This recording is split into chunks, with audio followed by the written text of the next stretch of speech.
We are live, so this is being streamed and recorded, so howdy out there.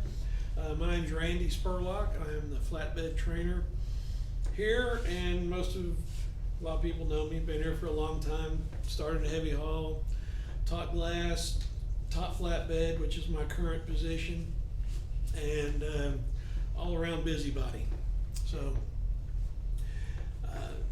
glad that you guys made it. I think I saw some people coming down that should be coming in here in a minute. So I'm gonna go around and do the standard thing. I'm gonna have you all introduce yourselves and tell me a little bit about why you're here, your background. Tell me anything you want to. If you just want to say your name, that's fine too. But what division you're going into, and then we'll go from there. So we'll start with the young lady here first. I'm Kirsten Shawman from Spokane, Washington. I'm going in the reefer division. I've had my CDL since '98, but I stopped driving over the road for about 20 years, so I'm back. Awesome. You going into the reefer division, or do you know what yet where you're doing that? They're keeping me on the west, reefer west. Okay, so you're not gonna go to do the Hermiston lane? I'm gonna do my training first, Okay. and then make an educated decision from there. Okay, well, you came into a good division, so glad Because to I have was you. also told about the weed dedicated going into Spokane, and that's where I'm from, so. Right. I'll make an educated decision after my 5 weeks. Well, you'd be close to home, Yeah. so you gotta make that decision. That could be good or that could be bad. I think we all know how that I'll goes. have to make that. Maybe I don't need to be so close to home. So much. Right? You know, once they start knowing where your home is, you'll never get there anymore. So either of you guys? Robert Boito, been here 13 years on glass. Yeah. Well, glad that you're here. Glad to finally meet you. Yeah. It's amazing that we've both been here that long and hadn't crossed paths. So. Maybe we probably have and just Didn't never noticed. bother to introduce ourselves or whatever. Yep. Yeah. Jack Rager, going into glass. Yeah. So you were here a couple of years ago and Yeah, coming back and go give it another shot? I'm gonna give it a shot. All right, well, welcome back. We're glad to have all of Thank you you. here. So, everybody knows that the trucking industry is in a little bit of a flux right now. It's kind of weird. Never seen it, any of those of us that have been in it for a while. It's kind of weird. It's just, the shortage is getting worse, and everybody that's out there driving thinks that the next driver is the worst that they've ever seen, and Yep. nobody wants to work, and people are quitting, but man, people That's are. the biggest problem. People don't want to work because they're getting more money to sit at home. Yeah, and I don't know, it's gonna end here in September, but I still don't see how that's an incentive. It ain't gonna end. People are quitting, and people are spending money, so there's money out there, otherwise we wouldn't have a job, so. Wheels are turning, people are buying stuff, people are building stuff. It's just one thing. Yeah, I don't know how it is over here, but I know like a lot of the places on the East Coast, you go into grocery stores out, there's nothing in them. A lot of shelves are. Like 3/4 of the store is empty. Yeah. Okay, I haven't experienced that myself, so I hadn't even heard that. Yeah, we go out there, you go out and look at steaks and all that, don't have any. Either that, they got the ones you used to get for $5 and $6, they're now $20. Yeah, I know prices have gone up, and that's across the board for most stuff. And my favorite potato chips went down in price, so we'll give that a plus. I got a few topics that I'm gonna discuss. So I'm gonna start off with our CSA scores. I know that we're all, come on in, Michelle. Are we moving forward? We are moving forward. Okay, all right. So Michelle Panagos just joined us, so I introduced her for you. What do you do here, Michelle? I'm a driver recruiter. All right. That's what I do. Talk to drivers all day. I'm glad. I got an answer for you for that Roquefort blue cheese. Do you? I do. So, welcome, glad you're here. CSA scores. We need to do better as a group, and I know that I've got a couple of new hires here. and I'm talking to people that are out there listening that have been here, we need to do better to bring those scores down. We are, it's a team effort, and it's easy to do, but we're falling down on some of our primary responsibilities as drivers. And it is up to us to lower those scores. And that means paying attention to your craft. We're professionals, do the stuff that we're supposed to do. And that's just not sitting in a seat, holding a steering wheel and turning miles. It's doing those small things that make this to where it works. And that's doing your inspections, doing your trailer inspections. Does it got a breakdown of where we're worst at? Yes, it does. It's getting those things fixed. It's paying attention to if you wear glasses and you only need them to see your dashboard or whatever, or to read, but if it's on your driver's license, you're in violation if you don't have your glasses on while you're driving. And those are big points. So where we're there, everybody knows that there are the basic, right? So there's 5 measurements in the summary. So we are high in combined transport on hours of service. We're at 81%. Now these are weighted to other companies that are similar size and are of similar types of trucking. They've got, so they're weighted like that.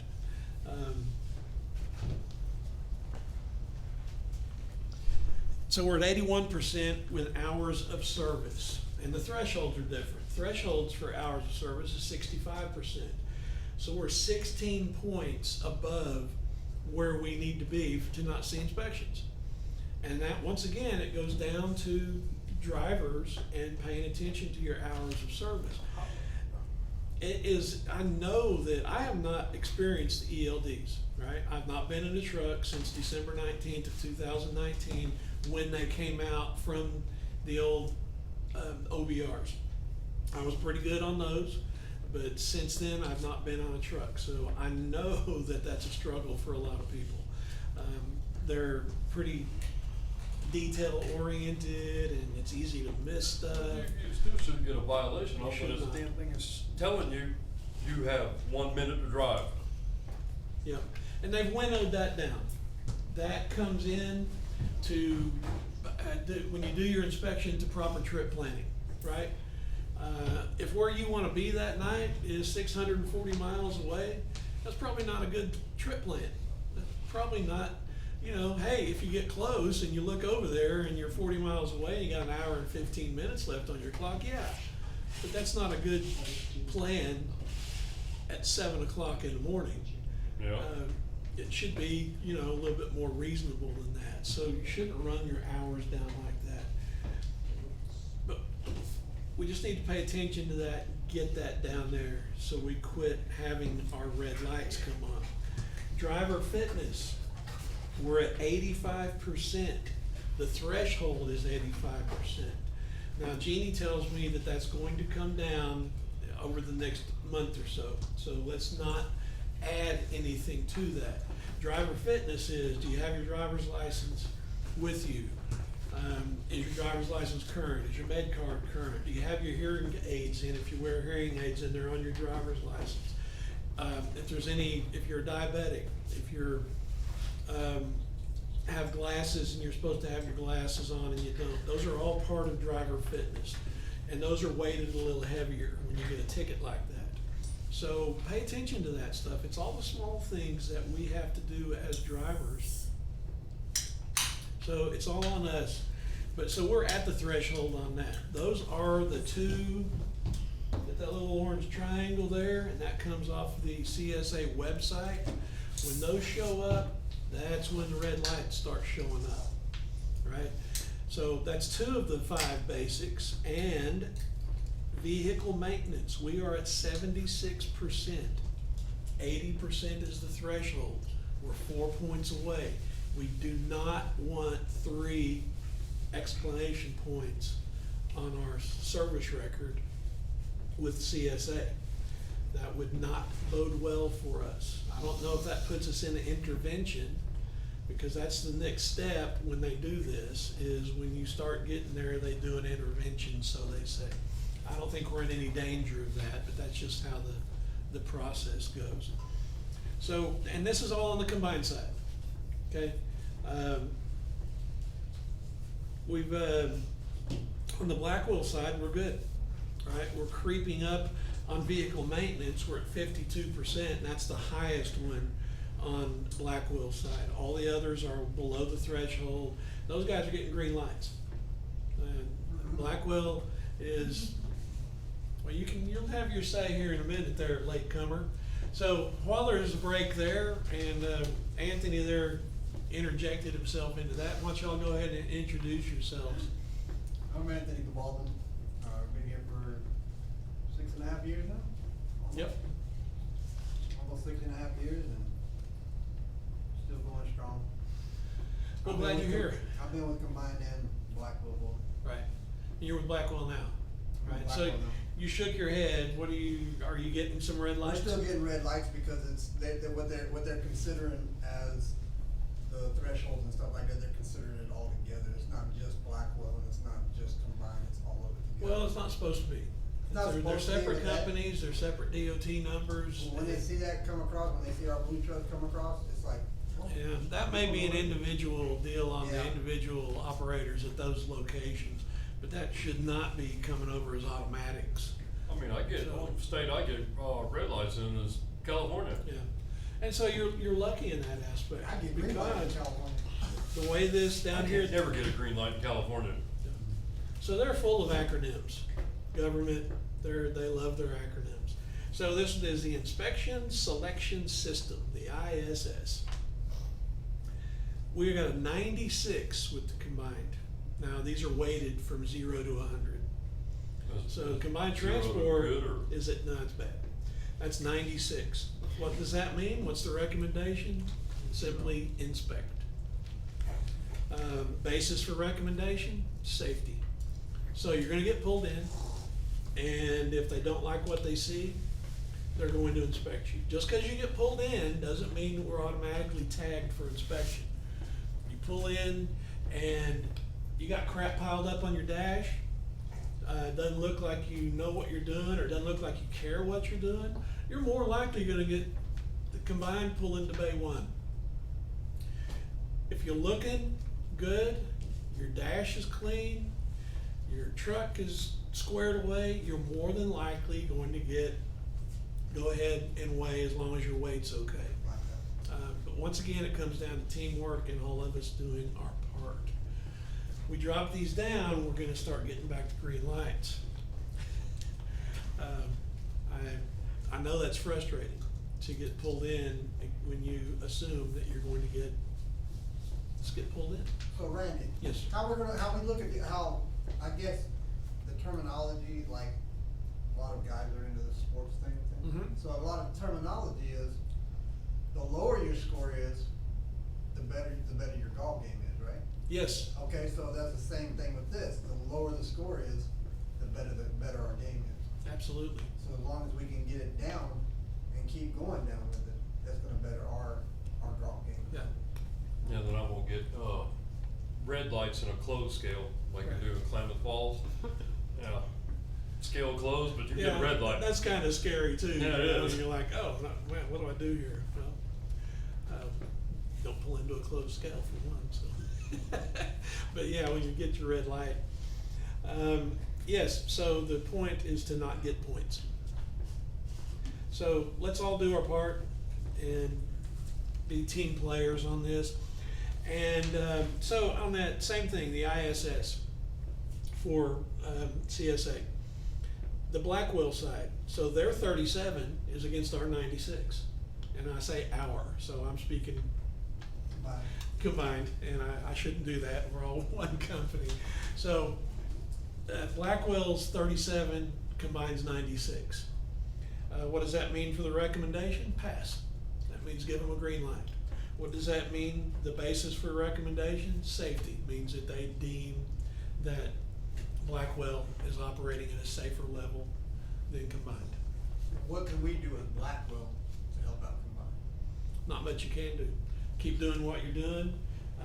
Pass your vehicle maintenance inspections, make sure that you don't get bad inspections and drive that number up, because once again, that number's threshold's 80% and Blackwell now is at 52. The next highest is hours of service for Blackwell, and it's at 47%. But all the others are good numbers.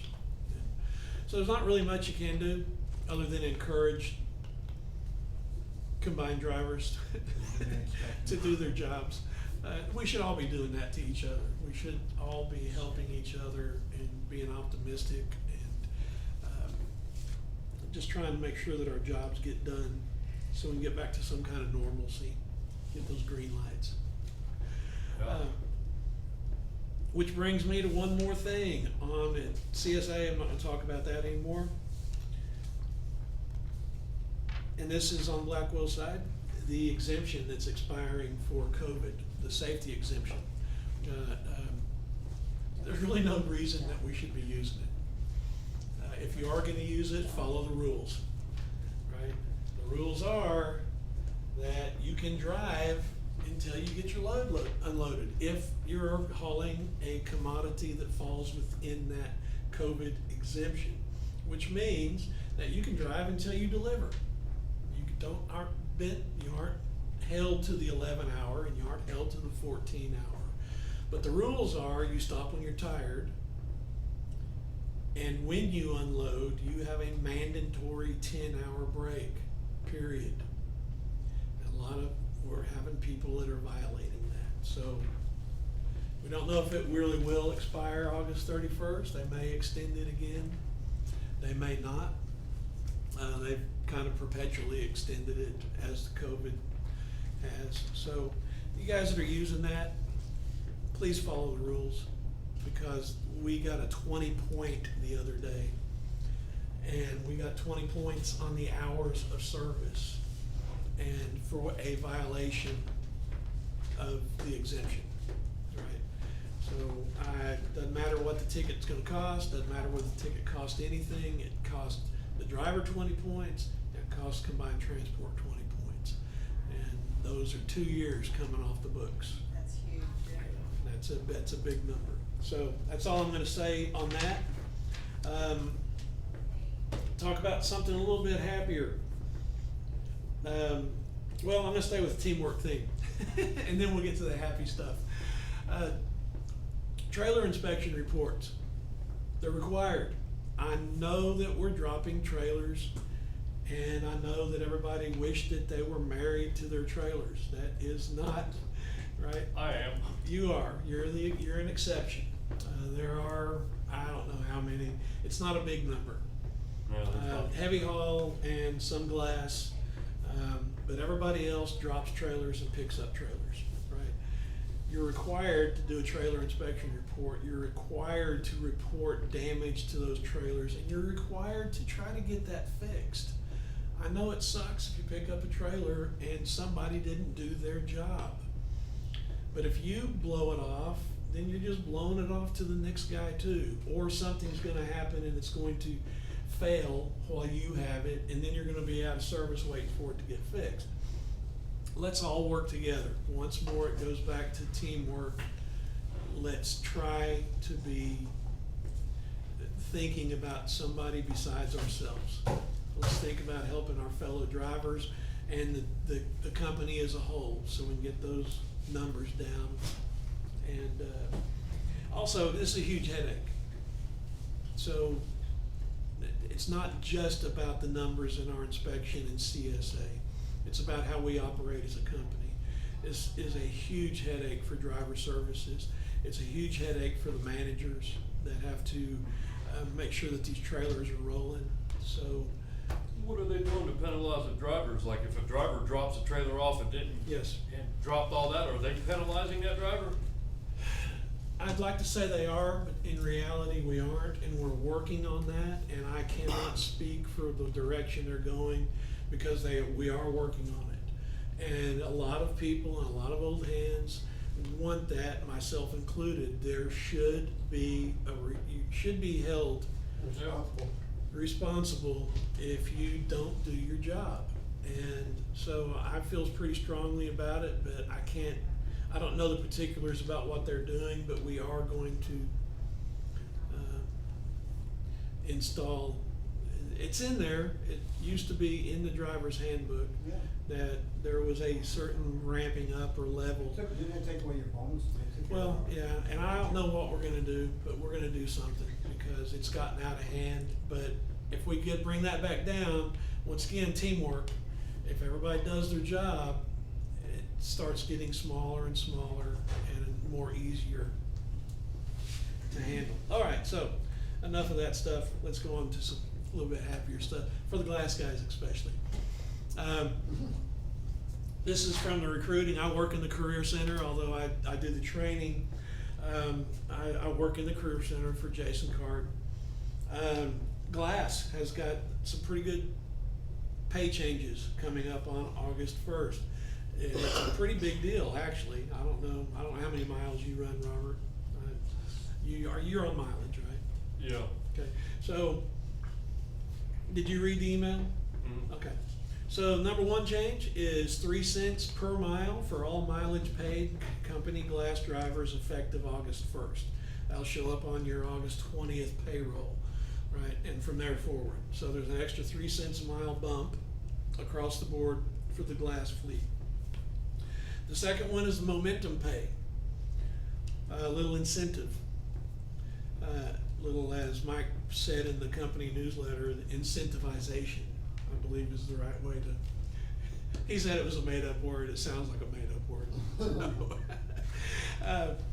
Momentum pay, an additional 20 cents per mile for every mile after 10,000 miles, right? That's not nothing, right? If you run 11,000 miles, that's a $200 bump. Well, Right, and so if you're making, let's just take an example, if you're making 60 cents a mile, besides the $600 for that extra 1,000 miles, you've now made $800 for that 1,000 miles. So 20 cents a mile for every mile that you run over 10,000 in a given month. Okay, and that's the glass fleet. So we're happy to announce that. And I'm sure that there's more stuff coming down the pike as the world changes. The transportation industry is changing as we look at it. So, yep. And the $2,000 driver referral bonus. I cannot say enough. Please, we're the best resource for getting new people here. You don't need to qualify them. If they are interested to come with Combined, you don't need to form an opinion of them. Give them a card that's got our Career Center number. Make sure that they've got your name or your truck number. Well, your name and your truck number. And we'll do the rest. Let us qualify them. Let us get them in. Let us get and hire them. That's $2,000 one-time shot. You'll be here 30 days, and that's $2,000 in your account minus taxes. It's not spread out over any period of time. It's a one-time pay. So you're out there talking, you're out there listening to people grumble about their jobs. Invite them to investigate us. We'll take it from there. All right. So I don't have much else. Anybody else have anything? I got a question. You know, we get the 2 cents for being Canada qualified. Yes, sir. Why do they take that 2 cent away from us when we go get our passport renewed? Right, we're still Canadian qualified. They're not supposed to. They did me. You need to talk to payroll. For which division? Or talk to. Glass? For glass? Yeah. I had my passport expired and I had to send it in to get it renewed. They took my 2 cent away. So you have it renewed now? No, it's up there in Philadelphia, getting renewed. Okay. So I don't know the answer to that, to be honest. I don't know about how that works if you can't be dispatched to Canada. So They said I'm they sure got- that the second you can be dispatched to Canada, that'll be put back in back. They put got a back in your 4-month payroll. backlog on Yeah, renewals they're and 4 passports. months. Yeah. I don't have an answer for you, Robert. I really don't. I I got a question. other than the general smartass answer, which, Now you why give didn't me you that, read, hell, I'm used to why didn't that. you, why didn't you renew it last year? So that's. Hey Randy, where do we get our twit cards at? Where do we have to, if we have our Idaho license, do we have to get them in Idaho, or No. can we get them in Oregon here? You can get a TWIC card at any TWIC facility, just Don't they have one go. in the mall now? No, It's gone. That one's gone.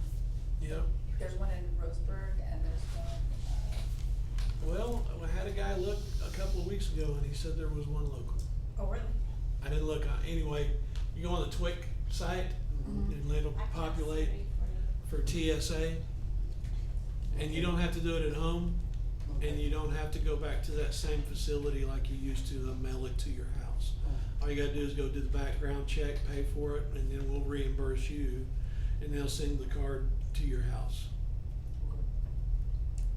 So, but yeah, I don't know it for sure without going online. Yeah, cause I knew they said something about they had one at, Ask Siri.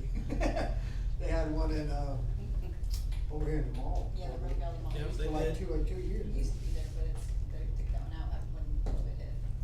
Yeah. Yeah, I thought about getting one of those, but once in 13 years have I been to a port. So it's kinda semi-required for, well, it's not semi-required, it is required for all of our drivers, we don't push it. Heavy haul, we do push it, it is absolutely a requirement for heavy haul in our tactical fleet. I've hit a port 4 times. Yeah, and that's why we pay for it, because it benefits us. We don't have to get you an escort, and if you're near a port and there's a load coming out of a port, we can send you. Right, but if you don't have a TWIC card, then it's other hoops we gotta I jump don't through. know, the way and some of these whatnot. ports are operating, you don't wanna go there. Oh, I agree, but, well, because they're not always the most pleasant places to go, and the people aren't always the most pleasant to deal with. I'll go in there for you. Houston does. I'm not letting you do that. So, I wanna, if you guys, of course, if you have any more questions, but I am going to talk about the summer. And I end this every night, every Friday, I interject this, so for everybody that listens, consciously hydrate. Yep. Please, if you're working outside, I'll hydrate anyway, but if you're gonna be working outside, drink water. Drink water only when you need it. Really? So anyway, whatever You know, you're. people go out and they drink water constantly. You only drink when you need it. If you might be a little thirsty, that's when you drink water. Do you know that drinking room temperature water absorbs into your body faster than cold water? Yes, it does. Yep. You know how disgusting that is? I don't know, I like room temperature If you're water. dehydrated and you need that water, it's gonna absorb faster. Yep. I'd rather drink I'll die. room temperature water than ice cold water myself, but, Ain't nothing like an ice cold can of Pepsi coming out of the refrigerator. so anybody got anything else? That's not water. So I It's got promised water in it. myself that I was gonna go short, which means that I would have had to have gone less than 9 minutes. And, You yeah. exceeded that. so, yeah, I blew past that about 20 minutes ago. So, thank y'all for listening.